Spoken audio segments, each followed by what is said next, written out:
This is a point where y'all need to step up and stop Gumby.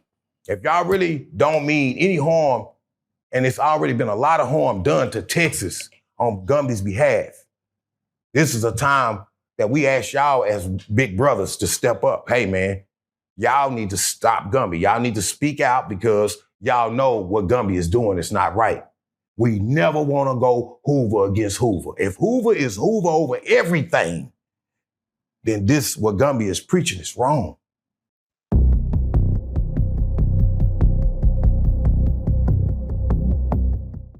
Prison Stories 101. Man, we got him back, man. I want to call him the Prison Stories Martin Luther King, man. Because the way you kicked it off on this channel and the way all the audience members gravitated towards your conjecture, the way you say things, right? It's been a blessing, man. So we got him back man. OG Kunta, man. What's good? Man, what's good, family? First of all, shout out to Prison Stories 101. This is my guy Joker, man. We've been acquainted for quite a while now. You've been sprinkling me with game, and as you can see, I've been applying, pressure.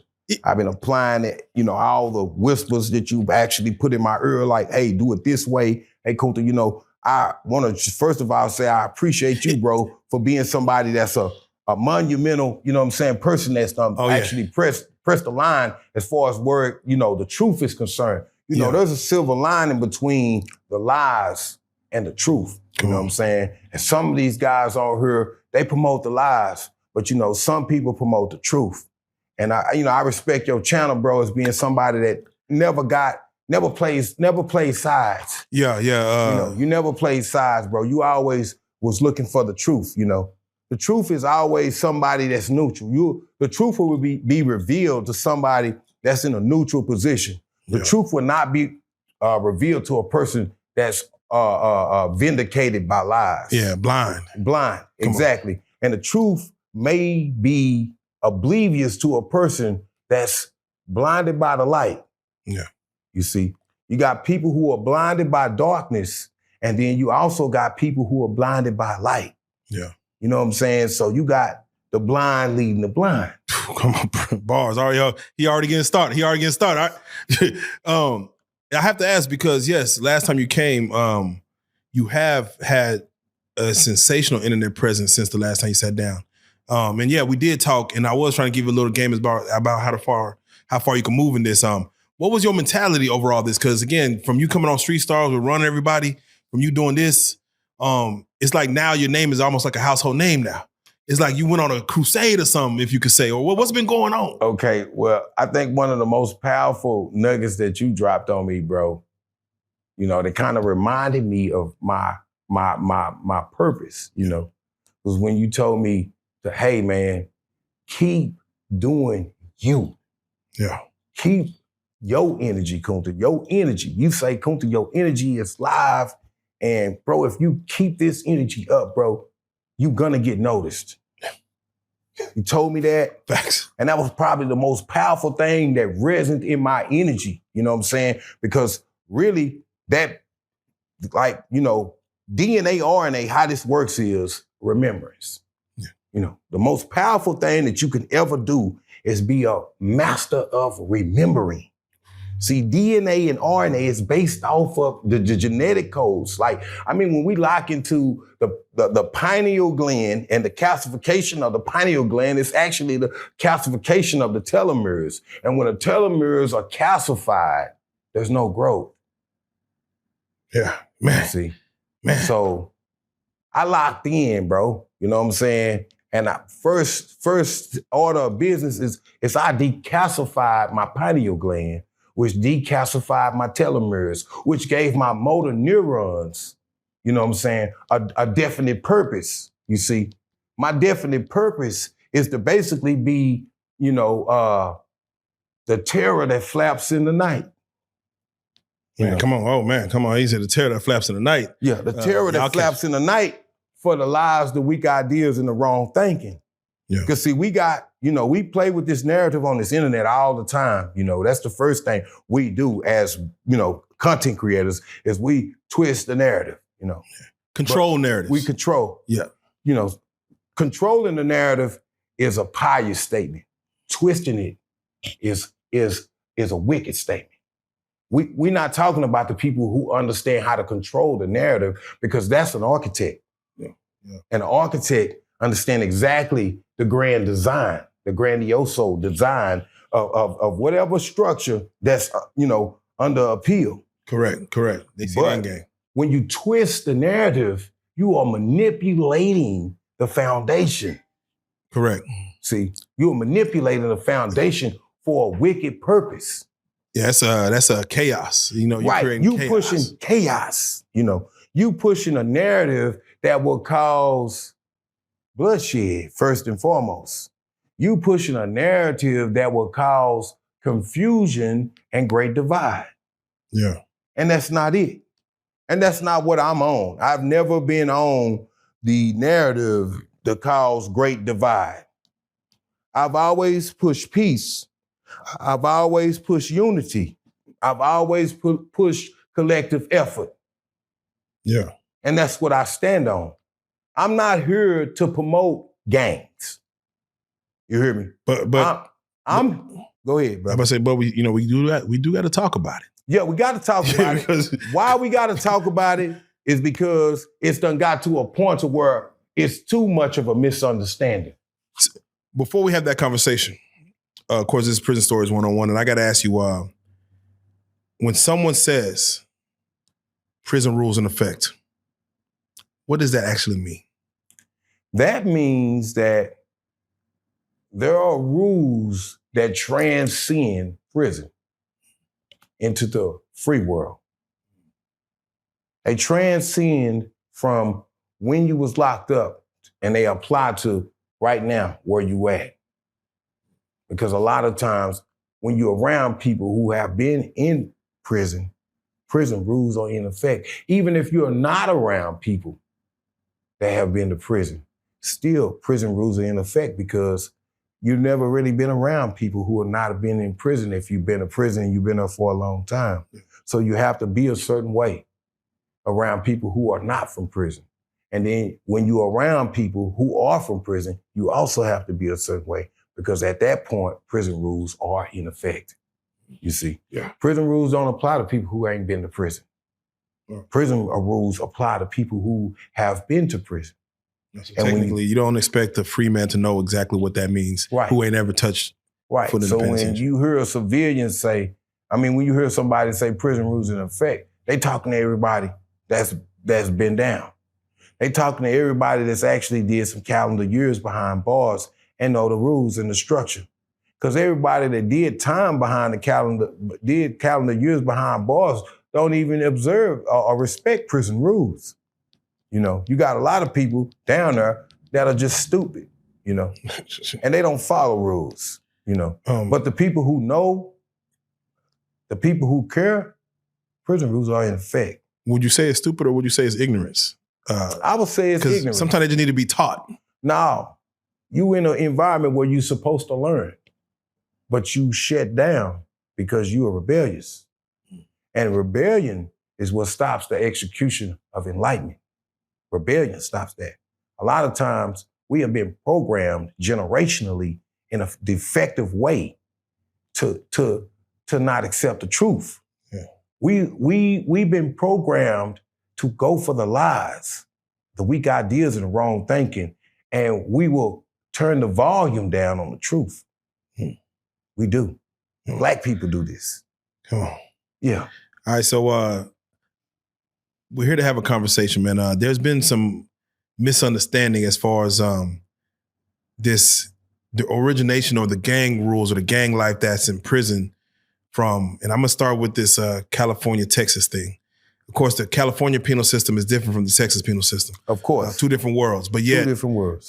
Some of the guys who have been incarcerated have been put in for some of the same things. And when it comes to this gang life, it seems that there's been a divide between Cali and Texas. Now, Kunta, I want you to be able to speak on this, because this goes beyond even prison stories, but exactly, it does have some prison stories essence to it, because things start in prison. I want to take you to prison first. Let's go. You know what I'm saying? We're going to prison. You know what I'm saying? We're going in 1997.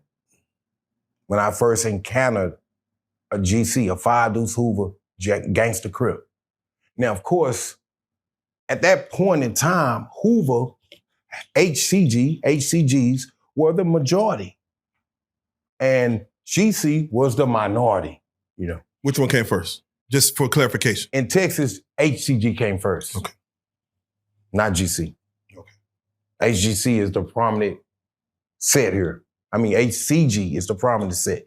GC is the secondary because this came after the homies started coming with the right logic. They came and they put, you know, the homies in H-Town down. There's a lot of GCs in H-Town. I mean, it's a small faction of GCs in Fort Worth. You hear me?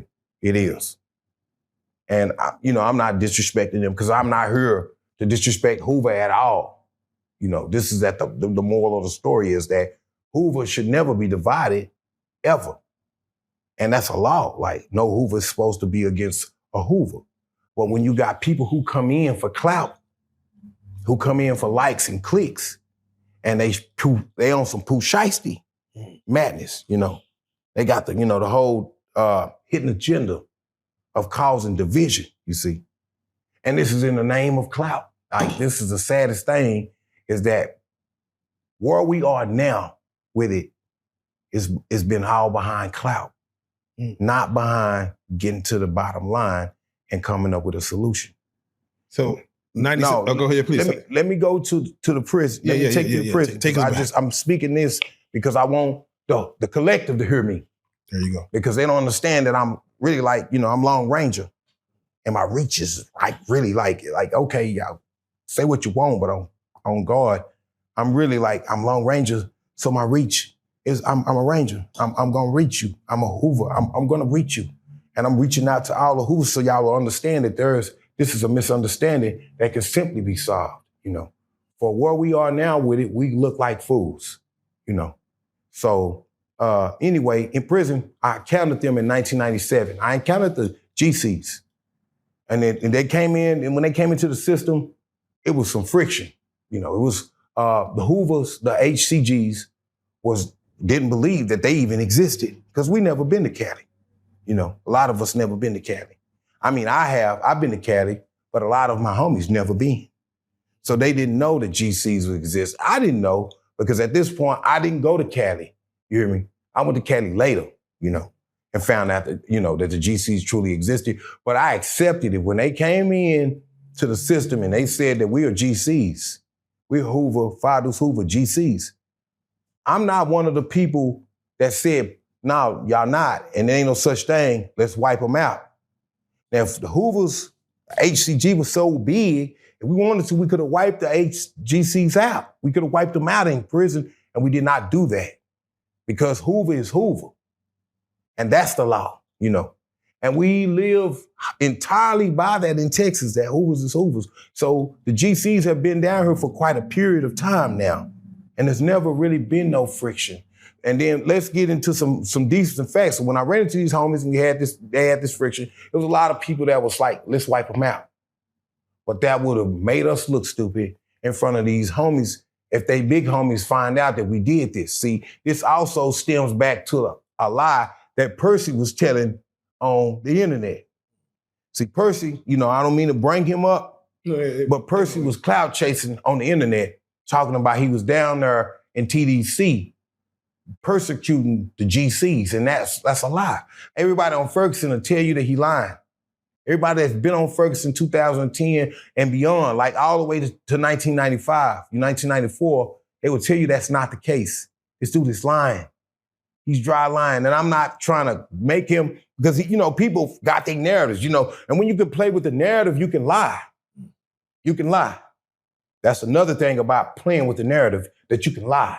And Percy played with the narrative, and he lied about what was happening to the GCs down there in Texas. And we was not down here in Texas persecuting the GCs. We were not doing that. Maybe he's talking about one situation, maybe. I don't know. Even when you talk about one situation, that's not enough for you to actually press the issue like he pressed it. See, he pressed the issue like we was roughing and we was handling them. And we wasn't doing that because Hoover is Hoover. And that is a law that has been in Texas since the establishment of Hoover, we never made a distinction between none of the Hoovers. We all embraced ourselves in a collective way that was respect and love. So we was never, oh no, we gonna smoke, we gonna, Now, of course, the misunderstanding, though, the misunderstanding did exist because, we had to have like homies from Cali to tell us, because it was a lot of homies that was in Texas prisons that was from Cali, and it wasn't Hoovers. Yeah. But they would tell us, yeah, they are that down there. Mm-hmm. So y'all pushing something different, but this is what it is in Cali. But that wasn't your issue. No, it was never my issue. Yeah. My issue was the bullying scenario. Gumby. Let's get to, hold on, because we need to get to Gumby. Let's go. Because see, Gumby, and I say this, and I'm not calling you out your name because I'm being respectful, because I'm for a bigger, shade of audience. Yeah, you was calling him something else, but Scumby. I was calling him Scumby. I heard that. I heard when you did that. Now I'm gonna respect them and say Gumby, because I don't mean no disrespect to the non-deuces. I don't mean no disrespect to California. I think that this is a problem that needs to be put to bed because it's got to the point where people who don't really understand that this is content have taken outside of content. They want to go to a street level with this. And at this level, it's dangerous. It's dangerous for Texas. And then you got to look at it like this. You got people who come from California, they come to Texas. It's cheaper here. It's cheaper here. The standards of living up there is high. Standards of living here is low. So a lot of the big homies that's over there, they eventually probably gonna retire here in Texas. So this is why this problem has to stop because, we can't have bad relations between Texas, Louisiana, or California because the Hoovers are everywhere. And we can't have that. And for us to even think or to try to want to be on that level that's like petty, Yeah. And I stand at the forefront. Like Gumby was on this platform as well. Percy was on this platform. Yeah. Gumby did his time in Cali. You did your time out here in Texas. You you have to at least respect the fact that he did it from coming up in Cali in the gang system to doing it in the Cali penal system. Y'all live two separate lives, you can kind of say. I want to get into that.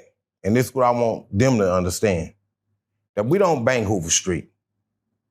We don't. It's impossible for somebody from Texas to bang a street that's 1,000 miles away. So they wonder why we HCG because we realize that being HCG will connect us to Hoover and not to the street because we bang our own streets here. Did y'all change the spelling of it? We did change the spelling too. Was it because that street? No, because of that. We changed it to HOOVA and not HOOVER. And this is where this is going. Now, if y'all want us to represent HOOVR, then y'all can't question us about being HCG because the Five Deuce Hoovers was HCG before they merged with Broadway and became GCs. You hear me? Before they became GCs.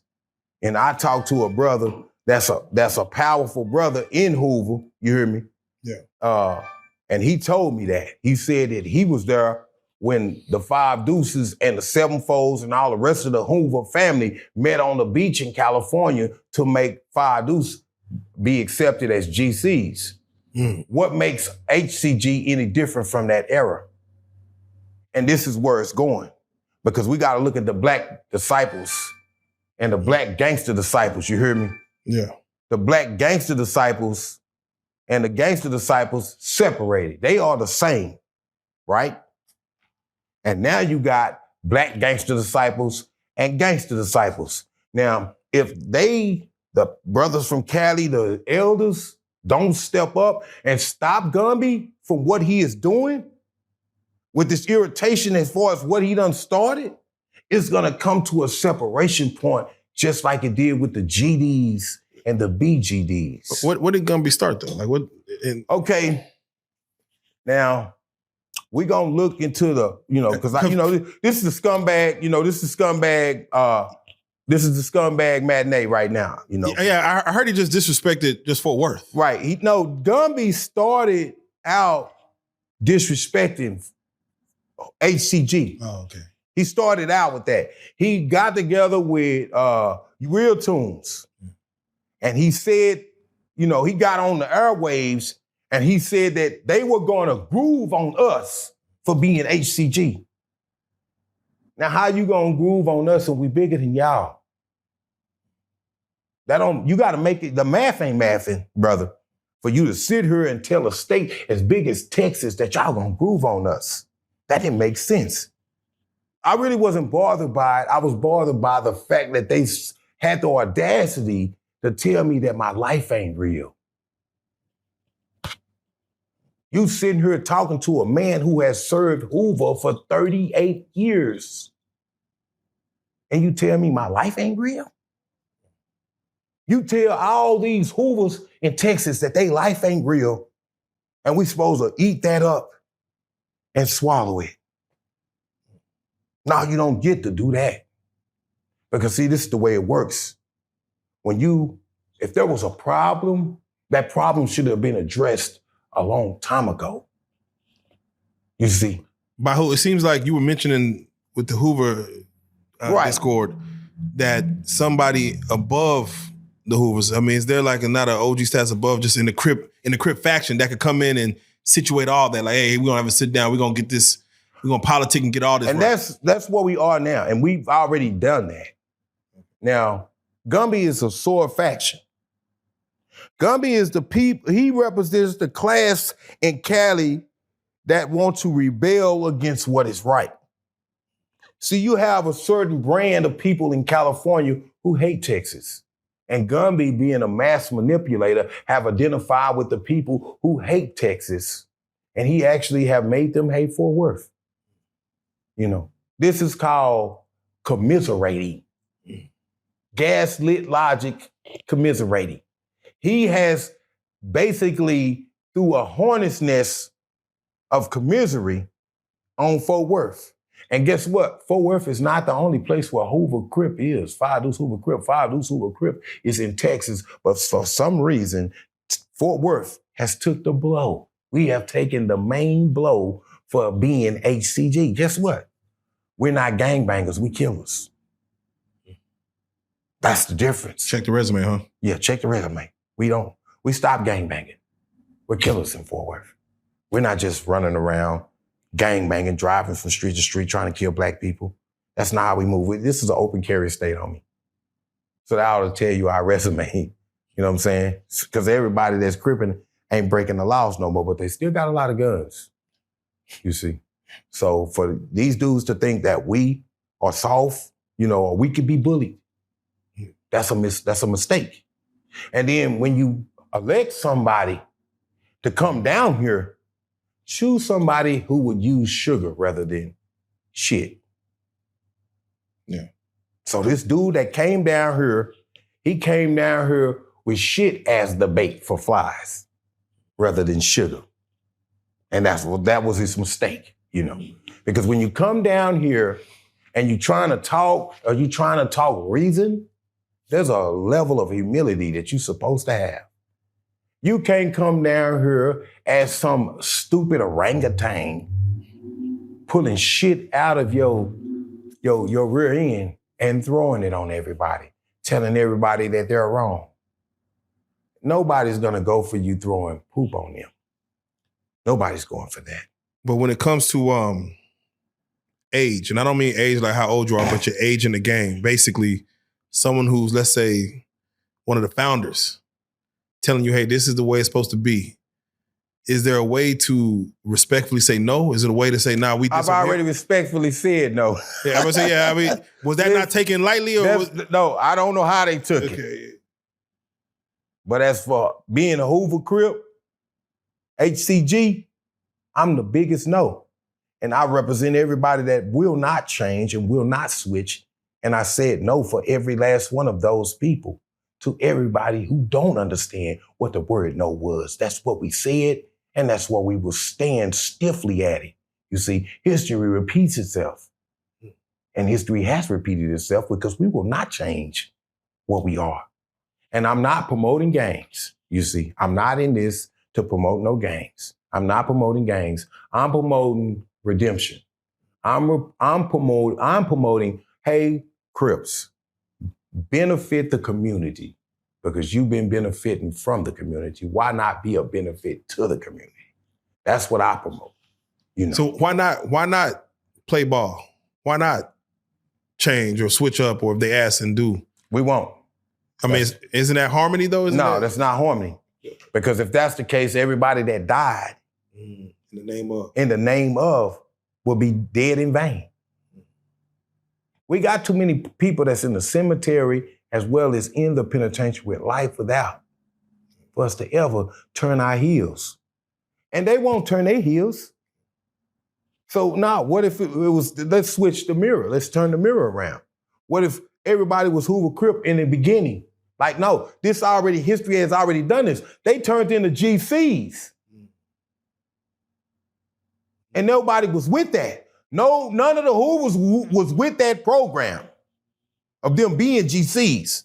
This is why the fight happened between the Five Deuces and the rest of the Hoover sets. It was because Five Deuce wanted to stay GC. They wanted to be that.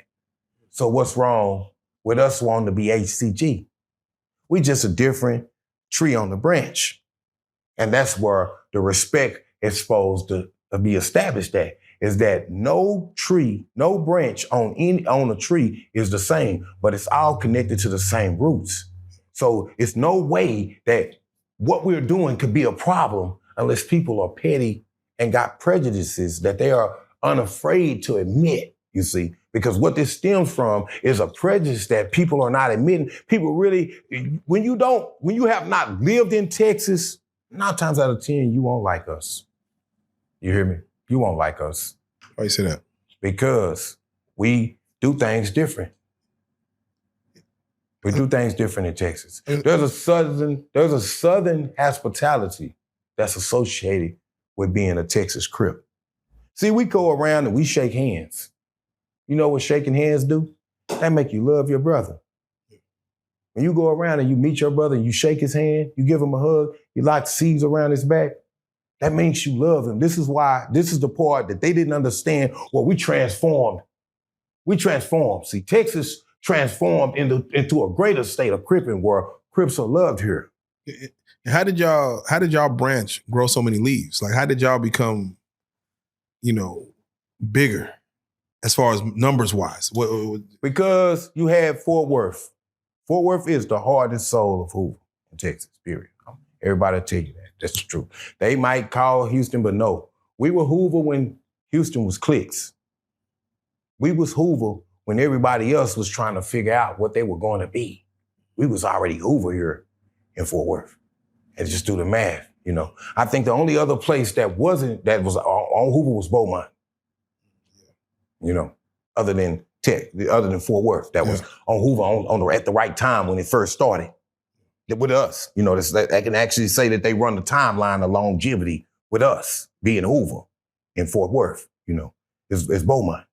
Houston came a little later, but this ain't no disrespect to the H-Town. I got homies in the H-Town, they solid. I'm not disrespecting the Fidos, GCs, or the HCGs in H-Town. I love them. You know what I'm saying? I love Hoover, period. You know what I'm saying? I don't make no distinction between Fidos, GC, and HCG, because at the end of the day, Hoover is Hoover. And if it's a war between somebody that's not Hoover, they're not gonna ask you if you HCG or GC. They're not gonna ask you that. So this is all clap. This is where you see the narrative is being twisted rather than being controlled. So can I ask, what is the difference outside of just the position of the letter? Like, what's the difference? There's no difference. There's no difference. And this is people, with absolute power comes absolute corruption. And this is what you got to understand about people from California and people who are not from California. You got a lot of people who are sheeple and they feel like Cali's word is the last say about Crippin'. And that's not true. That's not true. Cali's word is not the last word. And when we say that Cali's word is the last word, we make ourselves fools and we put ourselves under their submission. Yeah. And I'm not doing that. I mean, I respect what y'all got going on. And I respect y'all as being the originators of it. But our program is our program down here. And what our program did, because, you know, people don't understand that the Crips are under one umbrella here. We are not. We don't operate like Cali operates. Cali, in Hoover, in California, Hoover, you know, it's not looking good. And I hate to say that, you know. And I asked the elders, y'all, please forgive me for being this way, but I asked y'all to stop Gumby. So y'all made me reach out to a higher level of information to shut him down, you know, on a higher level of reach to shut him down. I asked the elders, I went to them and said, hey, y'all need to stop Gumby for what he's doing because he's opening a faucet of bloodshed, and we don't need that. Because this is a whole, really a secretly COINTELPRO operation that could wipe Hoover out. You know, they already indicted Hoover in California and 6-0. Yeah. So, will the Texas Hoovers be stupid and be next and be put in a trick bag? Hey. No, we won't. And I'm here as the watchdog over that to make sure that we don't get put in a trick bag. I'm here to show that we can do business and we can get money and we can leave all the counterproductive stuff behind because it's just trash. That's what I'm pushing. And with this whole scenario as far as Gumby, I asked the elders to stop this man. I asked them, you even had Big Deal, you know, which they attempted. Big Deal got on here. Shout out to Big Deal. You know what I'm saying? My guy, for getting on here and speaking up and saying something that needed to be said a long time ago about what Gumby was doing. He said, Gumby, you don't speak on Father's business. He said that. Shout out to Big Deal, real life, because he did something that was respectful. You know, he said, hey, man, y'all Fort Worth dudes, y'all need to get it together. We trying, bro. You hear me? That's going to take time. And then it's going to take a meeting of minds. But in the process, that's in the meantime, that's 5 Deuce business. Strictly when it comes to 5 Deuce. Not no person that's another set that's claiming they are in Hoover. But see, when you like that, you're a manipulator. You're a manipulator. You know what I'm saying? You manipulatively are trying to twist the narrative. Because see, for clap, what happens when all the brothers start smoking each other and shooting each other and doing drive-bys, and people from Texas go to shooting people from Cali, and Cali people go to shooting people from Texas. What happens then? From the mess that we won't take the responsibility and stop. Because this is mess that we as collective, and then it's really involved the Crips. You know, it's bigger than Hoover. Mm-hmm. You know, they trying to say, well, Hoover need to deal with this. No, I don't think so. I think this has gotten to a point to where it needs to be a vote amongst the Crips. If the Hoovers are still Crips, because see, in Texas, the Hoovers are still Crips here. We still are under the Crip umbrella here. So we are heard to Crip, the laws. We have heard to that. We push Hoover, but we push Hoover Crip. So it's a big difference. See, they're not pushing Crip there no more. So I'm confused. So I asked the big homies, this is a point where y'all need to step up and stop Gumby. If y'all really don't mean any harm, and it's already been a lot of harm done to Texas on Gumby's behalf, this is a time that we ask y'all as big brothers to step up. Hey, man, y'all need to stop Gumby. Y'all need to speak out because y'all know what Gumby is doing is not right. We never want to go Hoover against Hoover. If Hoover is Hoover over everything, then what Gumby is preaching is wrong. And if y'all are willing, y'all need to, this is the point where y'all need to, like y'all told me about step 2. This is what step 2 needs to take place at. Y'all need to get Gumby out of Texas. Gumby needs to go home to California. Mm-hmm. I'm being honest. You know, he's down here and he's whispering, you know, deception and divide. I didn't know he was down here. Yeah, he's down here in Houston. And, you know, these Houston brothers, you know, I'm not going to disrespect Houston, but they down there with that dude, you know, the dudes that's with him. Yeah, okay. I asked y'all, I got a question to you dudes that's with Gumby. Where do y'all stand? You know, because before Gumby came, the HCGs and the GCs was just fine. So is there a problem now? Is there a problem now that Gumby came? Y'all really need to figure out where y'all stand because we've been standing with y'all this whole time. HCG has. We've been standing with GCs. We don't make no distinction between GC and HCG. We don't do that. HCG never did that. We're not doing that now. And I'm not doing it. And I don't promote that.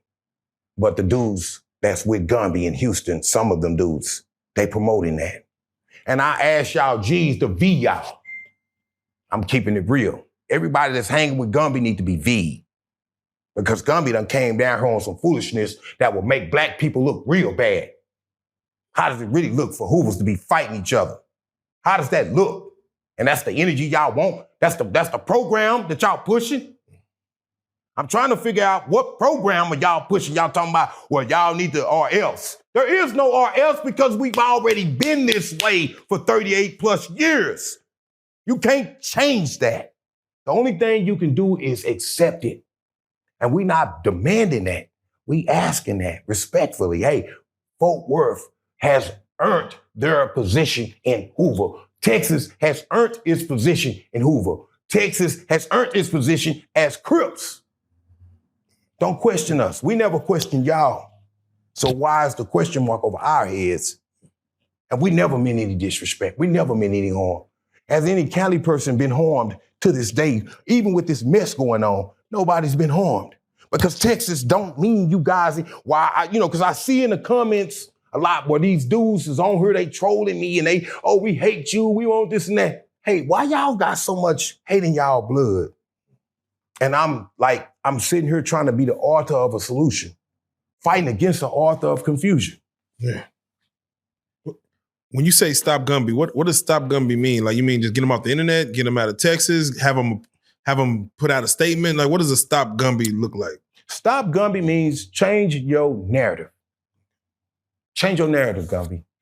You're supposed to be pushing peace. You're not supposed to be pushing bloodshed and divide. Yeah. And you are coming here in a mannerism that you did. You caused great divide. You didn't bring the Hoovers together. Yeah. You didn't. You made people hate each other. And the respect has to come out of, you having the title OG, Gumby Exactly. having the title OG. There was a respect level that comes with that where these young kids will follow because, the OGs are the Bible.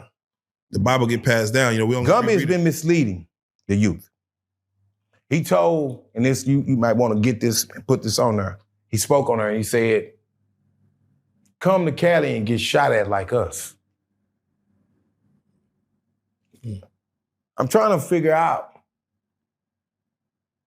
the diaspora of that when a person tell me or invite me to a situation where there's bloodshed and gunshots and shots being fired, Don't invite me to hell. Invite me to paradise. Invite me to utopia or cryptopia. Don't invite me to hell. And Gumby is inviting people to come to a place where there is no order. Hoover has no order in California, and they need to fix that. I'm calling them out. Hoovers, homies, big homies, y'all need to fix that because if there was some order, Gumby would have been shut down a long time ago, and I wouldn't be having to go back and forth with this guy about a subject that's mediocre because Hoover is Hoover. That is the law. And I want you to go back to it as far as how is it in prison when it comes to this ACG, HGC situation? We fight together. Yeah, and then how does this situation fare for those, if you're in touch with anybody in prison, how does it fare for going back to the penitentiary system for those that's dealing with it within the penitentiary system? Yeah, right. They're the ones who really got to kind of fight these internet battles for y'all. It's a situation now because you got heresy on both sides. You got the HCGs saying, nah, we don't mess with the GCs. And you got the GCs saying, nah, we don't mess with the HCGs. And Gumby started this. Instead of Gumby being a wise man and say, hey, man, y'all need to build a bridge and say y'all the same. And it don't matter about the letter arrangement. Y'all are Hoovers and y'all need to keep it tight like that. That was the message. And that was the narrative that Gumby should have been promoting, bridging the gaps. When you bridge the gaps, you say, hey, you a 9, I'm a 6, but guess what? We the same thing. you see. And he didn't get that. That was over his head, and that might shoot over a lot of brothers' heads right now, but the 9 and the 6 are the same. You know, some people like anarchy over peace. Right. Peace times ain't it ain't good to, it ain't nice to look at. It ain't. When you on demon time, you right. But when you on God's time, it's a difference, you see. Because see, a lot of people be on demon time, you know. And Gumby is on demon time. He said he's going to hell. He said he's going to hell. He admitted to everybody that he knows his final destination.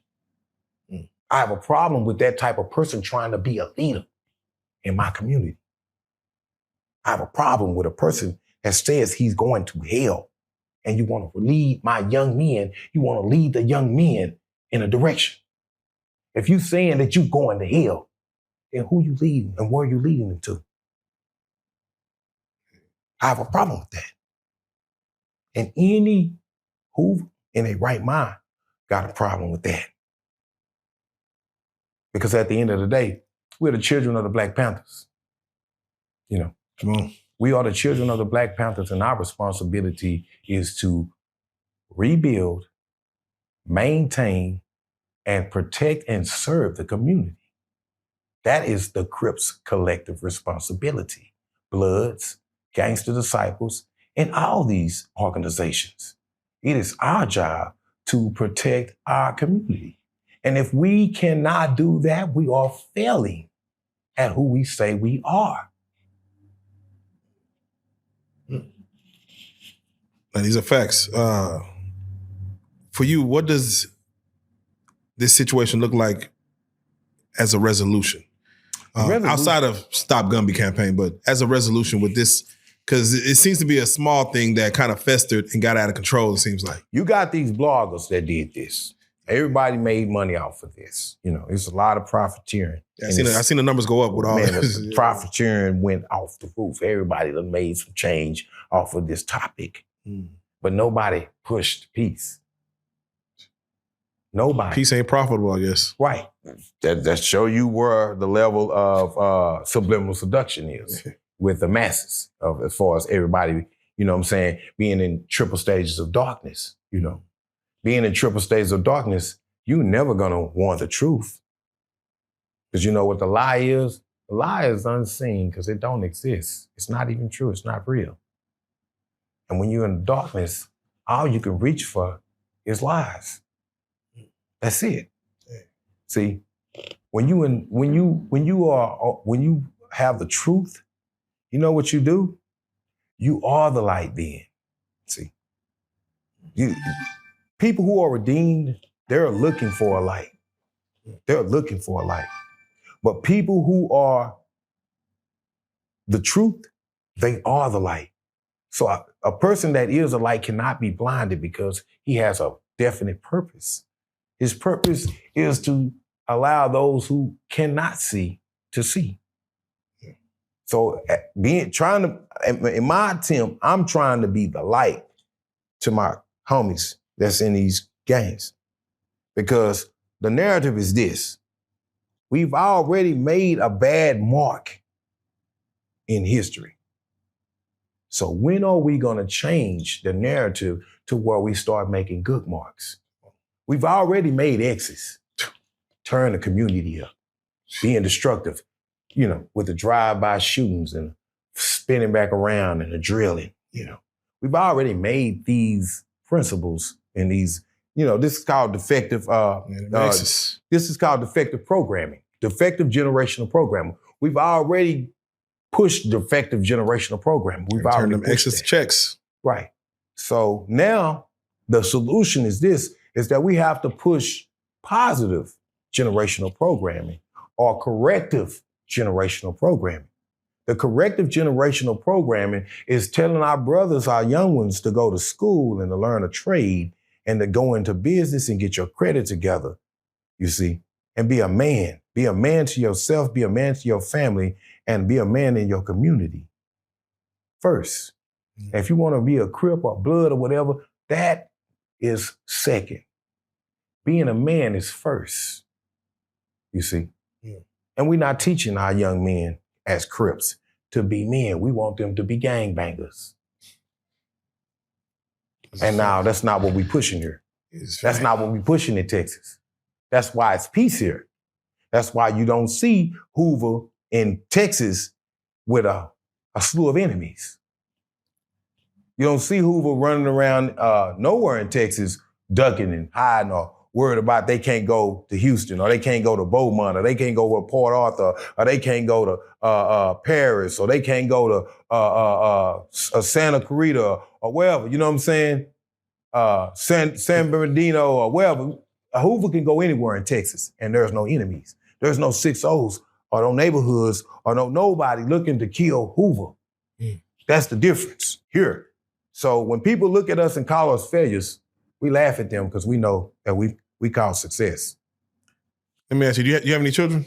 Yes, sir. Do you have any boys? Yes, sir. Do you teach them to Crip? Do you teach them to gangbang? No. My first son, he's 33 years old. I beat him up when he said he was a Crip. Oh, man. Thank you. I punched him down. Punch him down. I punched him down. I told him he would not follow in my footsteps. Just because you've seen your daddy do this don't mean that's the example that I'm setting for you. So when he told me he was a Crip, that was the moment I put my hands on him. Come on. I never, ever hit my son in his face until that point because I wanted him to know that the decision he made to try to follow me down a path that led to nowhere was a bad decision. And I didn't want my son to be what I am. You see, I definitely don't want other people's sons to be this. I'm not on here promoting, hey, let's be Crips. But people make decisions, you know. Yeah. And sometimes these decisions don't be based off of family. It's be based off the lack of family, you know, because you got Crips that had nobody. Yeah. You know, and Crip was all they had. Yeah. When they went to the Crips, they didn't have a family. They didn't have a sister, a brother, a mama, a daddy. They didn't have nothing. All they had was the streets, and the streets led them to Crip. Mm-hmm. So when I say that I don't promote that, I'm not going to tell nobody not to be a Crip, but I'm not going to inspire nobody to be one either. You know, a lot of people are on your mentality, so I have to ask because, you know, this started back in the 80s. And like you said, those were looking for family. And, you know, we lost, you know, like the Tookie Williams and those founders. Wow. What do you feel it'll look like in 50 years in the free world, but also in the penitentiary system with the from now to from 50 years 2075? All right. Now. Do the Crips, do the Bloods, do these factions still exist, or just so fraction that it's just different letter gangs that are just in neighborhoods? No. I've already did the first hardest part of it. I've started the revolution. Yeah. I've already started the revolution of thought for Crips to wake up, to realize that we're not going to continue to be a problem. We're going to be a part of the solution. So if you ask me where I see the Crips in 50 years, I see the Crips as being one of the organizations that was part of the grand architectural design of building our true freedom away from this oppression. I see the Crips doing that. I see the Bloods doing that. I see all gangs systemically and collectively being a part of the body that kicks off the real revolution. That guarantees us a freedom that cannot be taken from us and cannot be suspended by due process.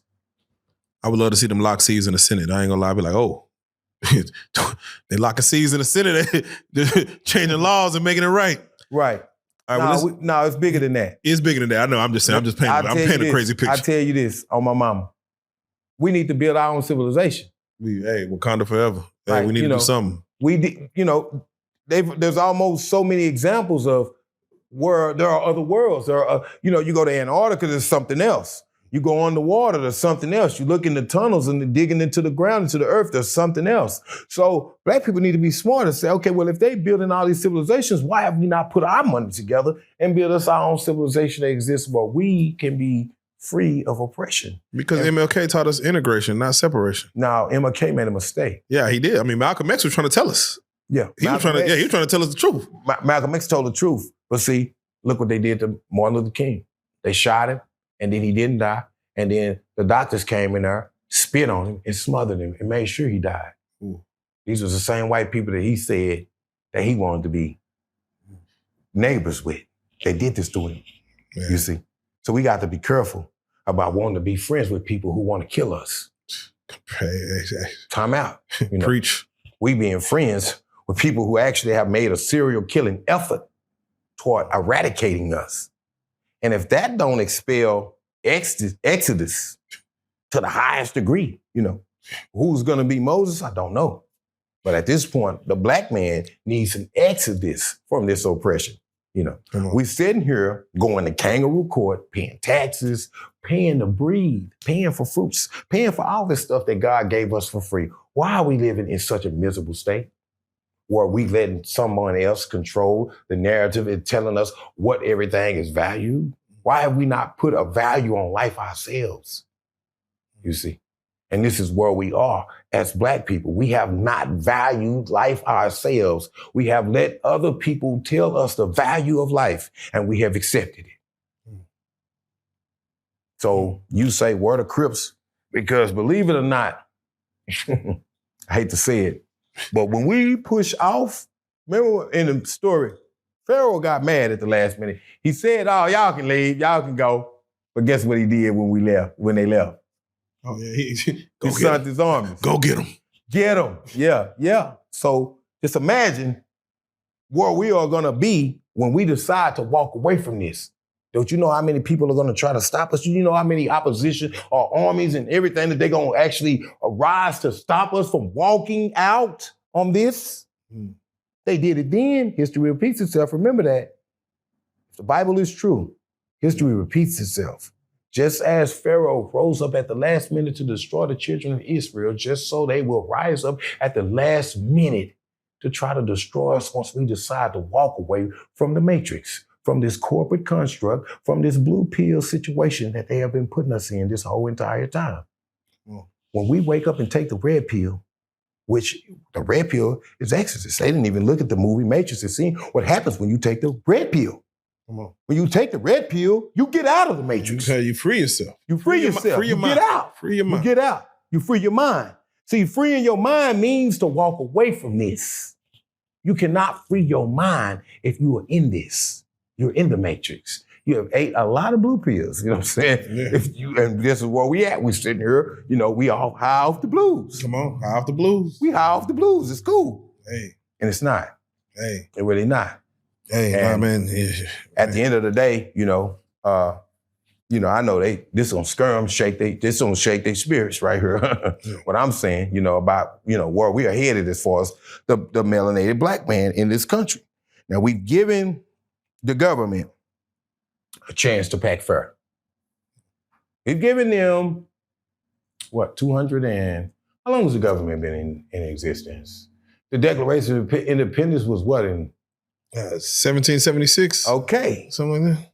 So you do the math on how long we've been, pushing with this government. Since 1776 to now, even worse than that, we were considered chattel property and being lynched and hung and raped and traded and sold and all this other stuff before that time. But after the Declaration of Independence, that's when the government started to function as a collective.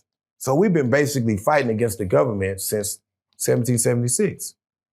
We've been going along with them, not fighting against them. Let me clean that up. We've been going along with this governmental arrangement since then. And what has it gotten us? Police shooting men that reach in their pocket and try to pull out their cell phone to record for their safety. Police blowing men down because they decide to take off running. Police shooting black men because they don't want to get out their car. Or when they get out their car, they trying to rough them up so you can't. And this is where you show you how cowardized the police are. Because all of these times that they've been shooting down these brothers or unaliving them is because they know that they're overpowered. You can't beat this person up. You were probably bullied in school, and it's a bullying system. It's like a reversal. Like most of the cops, and I'm being honest. And I'm not trying to pick on the police, but most of the police, they don't, let's drop another jewel on them. You know what police stands for? What's the root word of police? Serve and protect? Oh, I don't know. Go ahead. The root word of police is policy. Oh, yeah. So they push policy. The police are here to push policy, you see. And their policies are bigotry. The policies that they push upon black people is racist. They push a policy. This is wrote up, They got the 13th and 14th Amendment. People need to really go check those amendments out and see what they really say, because that's actually supposed to be the Constitution for us. Yeah, slavery was abolished, but we need that work. Right. We need that labor. Yeah. So, this is where they was with it. And the police system, originally was slave catchers. The first police system was a slave catching system. And this is where we are right now with this irritated slave catching system, and then this is where I fault the government. Why are y'all letting the Klansmen be police? How can a Klansman be a police officer? How can a Klansman be a judge, a lawyer, a doctor? How can a Klansman even hold a position? What gives the Klansman a right? Like, this is a violation of the Klansman Act, you see. Yeah. By y'all allowing all these Klansmen to get these jobs and positions that y'all have put them in, even if y'all activated Posse Come a Cactus, y'all still in violation of the Klansman Act. Mm-hmm. Mm-hmm. And the Klansman Act was put in place to stop the Klansmen from holding positions. See, this is what everybody forget about the Klan. The Klan ain't never supposed to hold no position because there's a law prohibiting the Klan from being an influence of racism. So technically, the government has been ignoring the Klansman Act. They have been ignoring this. Right now, if the black man was smart, he would get behind the Klansman Act of 1771 when it happened, when they activated it, because the Klan was already infiltrating the system then. That's why black people had went so far under, because the Klan had already had a plan to infiltrate the penal system, the justice system, the law enforcement system. This was a plan a long time ago that the government seen, but they never really executed the law accordingly. Mm. See, the Klan... What's the difference between a Klan and a gangster? The gangster is confused, and the Klan is someone who hates driven by purpose, who has hatred driven by purpose. Mm. A gang member is confused. Why I say confused? Because initially the gangs were supposed to have been put into the community to protect it. And now the gangs are in the community as a detriment. But the Klan, on the other hand, they're here to terrorize the community. And their objective is to minimize the community and to ostracize it as well. You see? With extreme prejudice. The gangsters is doing this too, though. I'm not trying to... With extreme prejudice on both sides, yeah. It's prejudice on both. It's problems on both sides. The Klan is coming to the community to terrorize it, and the gangsters in the community as a fool terrorizing it when he should be defending it from the Klan. Mm. He's acting like a fool, divided amongst himself, sweating petty things, while the Klan is steady sneaking in the community, grabbing black men and hanging them on trees. Come on. Yeah. Come on. Oof. So we need to wake up, gangsters. We got a job to do out here, and our job is not to fight amongst one another. Our job is to protect and serve our community and to maintain it and rebuild it. All right, Kunta, speaking of fighting, we were speaking on, with prison rules, you had brought, and shout out Josh, man, you had brought your guy in, man, from day one. And what you said was, man, this my day one, this my sandbox. Yes, sir. We go back and, you said we fought each other. And that let me know it's real. Okay. And it made me ask the question, like, in prison, can there be a fight and fellas shake hands after it, fellas is friends after it? It might even make the bond stronger just because the heart you see. Of course. And what dictates that fight? Like, what's the conversation afterwards? What's the respect level after hands is thrown? Well, first of all, you got to understand that that's synonymous with Southern hospitality. Okay. In Texas, we're kind of different from everybody else. I don't know how they do it in other states. But here, me and you, we can have a fight in prison, and then we can sit down and have a cup of coffee and laugh about our knots that we put on each other. That's easy to say to the, I don't want to say quote unquote winner of the fight, but for the person who, let's say, lost the fight. Nah, you don't. The animosity don't stay there? No, it don't. Because there's no such thing as a loss as long as you fought your best fight. Even though somebody gets the best of you, don't mean you lose. Because the truth is, as long as you show up, that's what counts. Long as you didn't curl and tuck your tail. You see? See, you can't sit down with somebody and be their friend. If they curled out, you beat them up. You don't want to be a friend. You might want to be their friend, but you might want to be, an oppressor to that person. Where does the handshake come in? There's a fight. Let's say I do take a loss or the other person takes more of a loss. Is it for the aggressor or the quote unquote winner of that fight to stick his hand out, handshake, and say, brother, you fought hard? Because mind you, I can't see the person who took the lumps or took more lumps. No, it happens either way. Trying to shake a hand. No, it happens either way. It happens either way. Okay. But either way, the demographics spells out humility. So it's always the balance of the scales as far as the individuals and the person is concerned. After the friction, the equilibrium of the individuals, they start to balance on the scales as far as the person is concerned. And once it balances, you see a connection. You see somebody, whether it's the victor or the victim, they come through and they shake hands, say, hey man, that was a good fight, bro. We might have to get that again. We might have to have a round 2. But I'm going to respect you, homie. Yeah, but it's a respectful round 2. Like a respectful round 2, exactly. It's always going, after that, it's polishing then, you see. It's polishing then. Because see, a lot of times when I fought, the people I fought, we became sparring partners after that. Yeah. We made sure that we were better, you see. Okay. And that's where the friendship come in at. Rocky and Apollo. Right. Rocky and Apollo, the Rocky and Apollo mentality. We fought, but we still friends at the end of the day, you see. And a lot of people don't understand how Texas can do that. And that's been the lingo in prison and in the world. You see dudes fighting, man. They sit down, they have a whole conversation, smoke a blunt, drink some, some whatever, what I'm saying? They talk about the fight. Like, man, yeah, you did it. You got me good, It's cool to have that conversation at that point without any malice, you see. Because, see, when you really genuinely are a fighter, you can accept a loss. And a loss sometimes is a great lesson on how to be better, you see, and do better the next time. And that's something that we have in Texas as far as concerning our Southern hospitality. We don't sweat the fade. We don't duck the fade, and we don't sweat the fade after the fade is happened.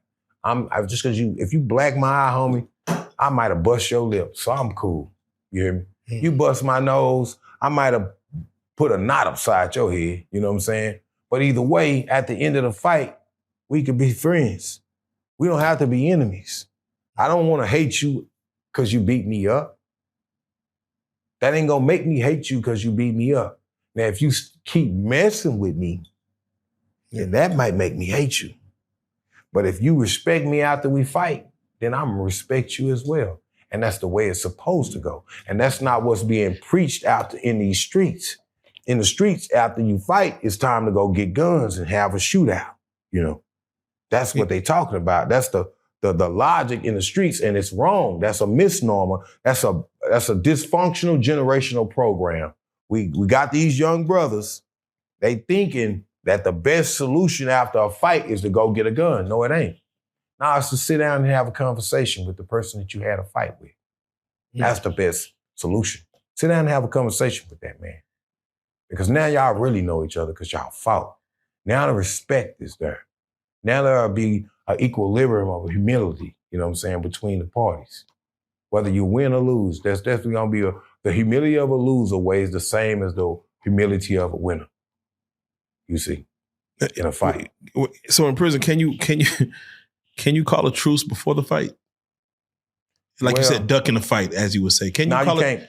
Can there be a handshake? It depends on the magnitude of the disrespect. Okay. Because some people, after you disrespected them, they say an offended man is harder to win back than a strong city. So if you got somebody that's too offended, they might not want to talk. Yeah, but they might talk after the fight. Okay.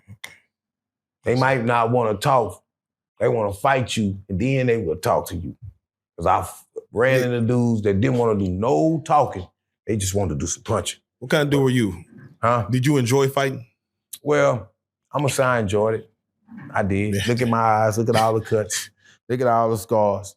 I enjoy fighting. But adrenaline rush, or like just I mean, something to do, or it was a skill. okay, It was a style. It was Yeah, like sharp. martial arts. Fighting is like martial arts.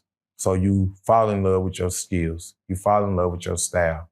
And once you fall in love with your style, you begin to perfect it.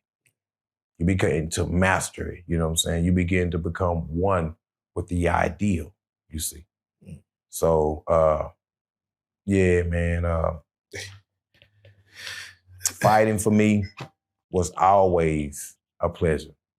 You know, I've always loved it. I've never ducked it. You know, the pain, you know, I like it. To see a man get excited about a fight, You got different guys, you know. You got some people that don't like to be hit, but I don't mind being hit. I don't. I never ever mind being hit, you know what I'm saying? If you hit me, that's good because I'm gonna hit you back. And I might hit you a bunch of more times than you hit me, you know.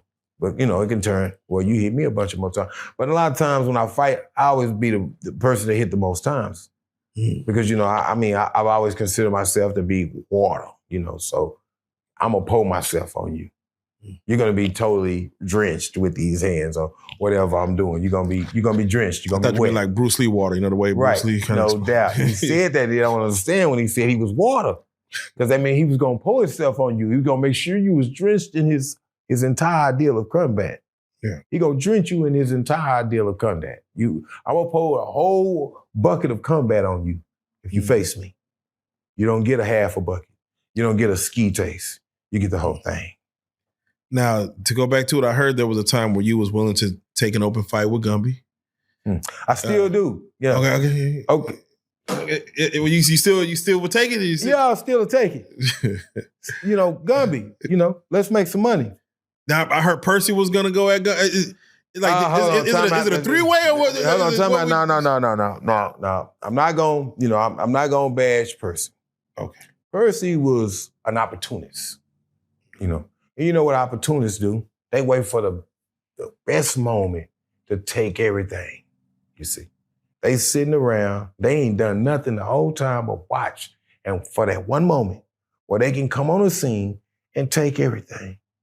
And that's exactly what he tried to do to me. I don't know if you came and seen, you seen what happened on Tracy Hundo? No. Okay, which, you know, I don't mean to mention him on your channel. No, please. No, shout him out. Shout out to Tracy Hundo. Yeah. But Percy and Gumby was on Tracy Hundo's channel. And man, now let me ask you a question. We're going to get hypothetics, right? Let's go. Me and you, right? We into it, right? Yeah. You see my homie that came, right? Yeah. You're not into it with him. Yeah. But me and you into it. So how would you feel if he came and said he wanted to get into it with you? Oh, hell no. What we doing? You just... What for? Yeah. Right. How you gonna get into it with him, JP, and you was into it with Kunta? That don't make sense. The fight is with me and you, so where did he come from? And why is he even involved? I see. And this is the whole scenario that I had against Percy. Like, okay, I understand that you mad about what he said, but this doesn't involve you. So sit back and watch. It goes back to what I was saying where gladiators get excited about gladiating. Mm-hmm. Fighters get excited about, let's talk about punching. Well, you know, I'm gonna chop him up a little bit. He ain't, you know, he up in age, man. His gladiating days is over. You know, that's a whole. Sometimes that little spark you go back and be like, do I still? Yeah, he hollering by 56 seconds. That's not enough in the fight arena. That's not enough. You know, 56 seconds ain't even a 60-second minute. So you out and you gonna scratch for 56 seconds. You need to chill. You need to retire. Give it up. You never go platinum. That's it. Because you're not gonna be able to do it. You're not gonna finish strong. Because all you got is some seconds. You don't even have a full minute. You have some seconds. So we can't, at this situation, this type of quarrel doesn't deserve that less of energy. You know, that's the least amount of energy, you know. When you're dealing with a situation, they say you don't use a bazooka to kill a fly, you use a bazooka to kill a rhino. So he got a fly swatter on a rhino. I see where you're going. He don't have a bazooka because this ain't a fly. He got a fly swatter and he trying to swat a rhino. That ain't gonna work. I see where you're going. Can't do that. You need a bazooka. And Kunta Cuz is the bazooka. There you go. Yeah, I'm gonna blow you smithereens. I'm gonna blow you smithereens. I'm gonna give you the humbling or the crumbling, you know, that you need. I like that. Like, you know, what you know, if you need to, because you know, some of these brothers, they need the BS whooped out of them. No. When you get to this level to where you wanna persist and people have spoken up and spoken out and told you to be quiet, you know, sometimes you need a humbling. You know, the biggest humbling is when you're humiliated before the eyes of everybody. Everybody can see you. What would have been your strategy? Just go out straight headshots, jab, jab. What would, I mean, without giving too much, what would have been your strategy? I don't mind. Oh yeah, he said, I'll tell you about it still. I'm an elusive fighter. So, you know, if you want to compare me to anybody, I'm trying to think of bro name, but he be out there breakdancing, you hear me? Oh, yeah. He be and just getting to... And bow, he might pop you. I'm that type of dude. I might come out there looking like I'm breakdancing, and I'm finna break your jaw. I'm finna break your ribs. I'm finna break your face. Yeah. So you throw haymakers, you power punching, or everything. you jabbing? I got everything. I got the softest punch to the hardest to the most unorthodox, you know.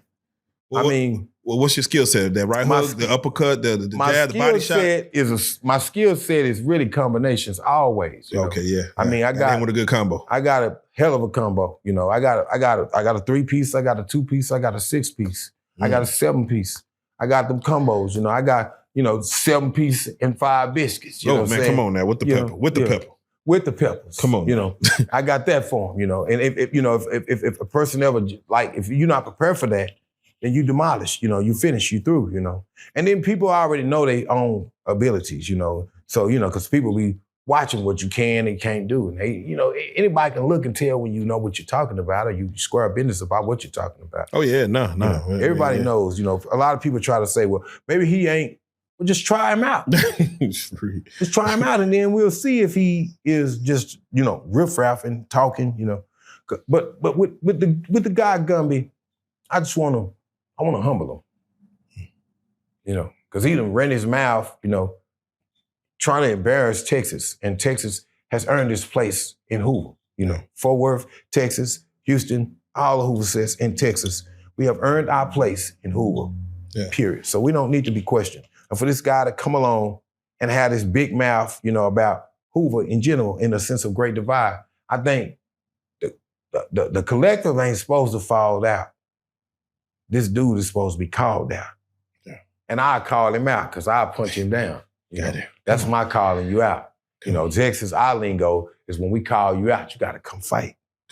So I'm going to call him out like, hey, you know, we can make some money.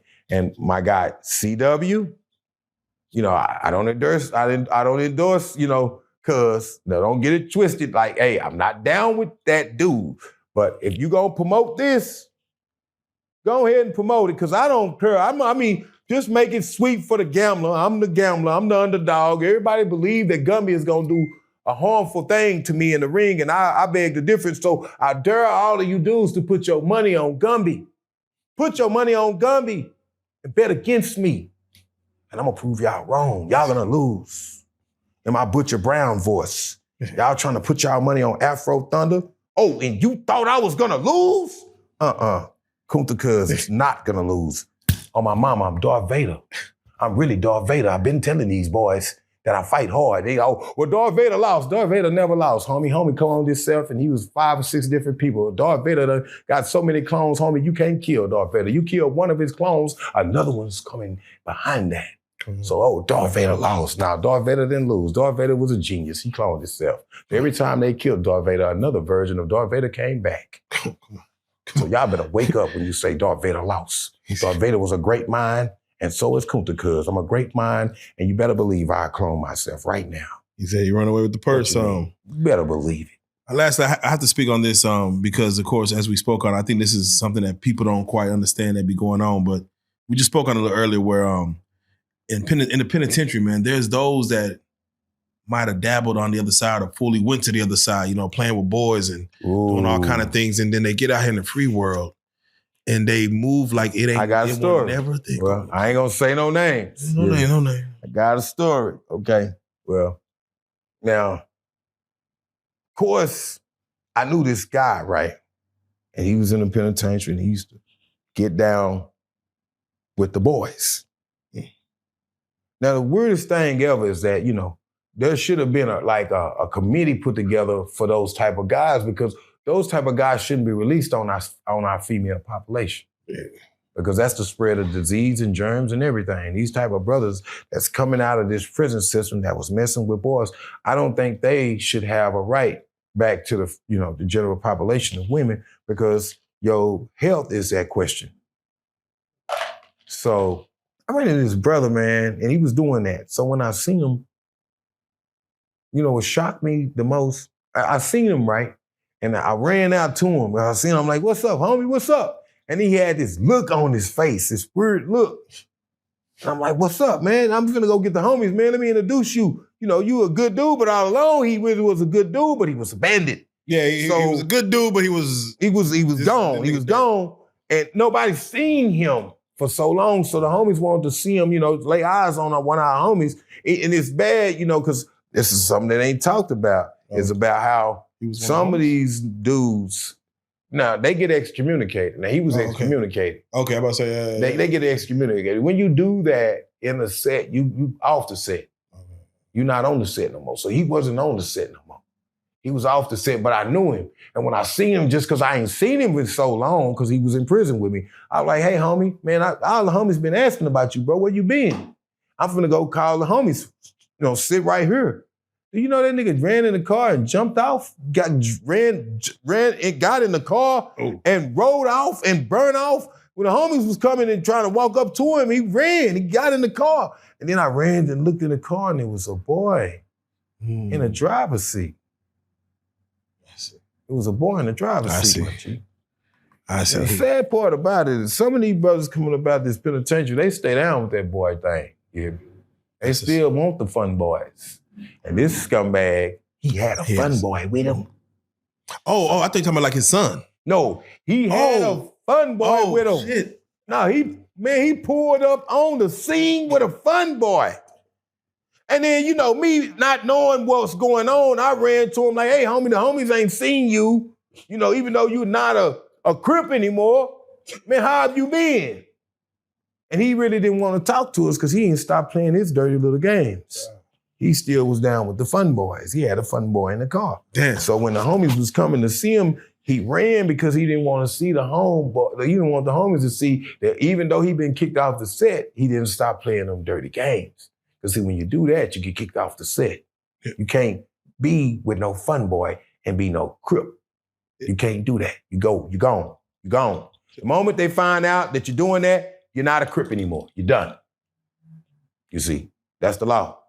So bro wasn't on the set, but to see that he was still at that same stuff, bro, that kind of blew my mind, bro. Yeah, no, wait. So normally, does it blow your mind more so somebody out here faking like they was never on that, or someone who started to go that route and then they live in their truth when they get in the free world? Like, nigga, this is who I'm on. Which one more blows your mind? Like, I'm going to be honest, both. All this shit is crazy. All of it. Because, you got dudes out here that got dirty secrets. And, the people that know they dirty secrets, we look at them in the straight face. They got wives now. They done changed their That's lives. what I mean. Like, you know what I'm saying? This is horrible. When you can look at a man in his face and he was down there messing with them boys. That's the crazy part. That's the horrible thing about looking at a brother that came home and he was down there doing that. That's horrible, And that's something that a lot of people like me, just being in prison, having to go to prison and seeing these dudes that they succumb to that, And after they got their lives together, I guess you could say, they redeemed themselves. They, they got married or they got to a woman, which is a good thing. I'd rather a man, if he did that, go get you a woman and stop that, Should he disclose what went down in prison? No, they're never going to disclose because that's like the dirty secret. You know, that's like the shamefulest thing that you could ever admit to. So you probably will never catch nobody admitting that they was down there doing that. You'll never catch that. Until somebody runs until into somebody them. call them out. Yeah, until somebody runs into them at the call CVS them out, and be like, run them, right. Hey, They're bro, going to run them down through there. Now your wife is looking at you like, nigga. No, because it's symptoms, it's signs. Women, you know, when these women be saying these dudes is gay, they don't be lying. Women know when you a punk. I mean, women know when you funny. They know when you're funny. They test the water. They know. They know when you're funny because you're doing funny things. You're asking for fingers to be put up your rectum, and you know you're doing too much. You know when you got women that tell on these dudes. You know some of these guys, you know, got red fingers. They bro, I ain't never put my fingers up my rectum. I ain't never gonna do no stuff like that. I ain't never asked no woman to even participate in actually doing anything to my rectum. And you know, that'll never happen because that's an exit-only area, you know what I'm saying? So, you know, but you could tell because these sisters would be calling these dudes out. And 90% of the time when these sisters is calling these dudes out because them dudes been in prison, and they probably was. So what you're saying is, for the ladies out there, if you're dating an ex-con, watch out for the gay shit. Yeah. See, test the waters and see how far. Test the waters. Make sure he ain't a funny bunny. Test how far he would. Make sure he ain't been pushed too far. You know, make sure he ain't had his, you know, pushed in. Goddamn. Yeah. Goddamn. Because, you know, a man ain't going for that. You touch a man, it's finna damn near be a fight. Yeah, nigga. Right now. Oh, what you doing? What, wait a minute. Well, hold on. Tell me I don't ever do that again as long as you live. You know, a man gonna say that. Come on. But somebody, why you do that? You know, this when they say that. Why you do that? Oh, that's when you know. That's when you know something wrong. Goddamn, ladies. Yeah. Why you do that? Why you do that? No, ain't no why. You better not ever do that again. Like that's the order. You gonna get choked out. Yeah, you finna get. What we finna get some furniture moving up in here, girl. If you ever do that again, like, that's not a part of the script. He said, why you do that? Yeah, no, that's when you know wild. something wrong. Yeah, you know, that's wild. Why you do that? No, it was a story. You want to see my other side? right. They go, you open up Pandora's box over there, guys.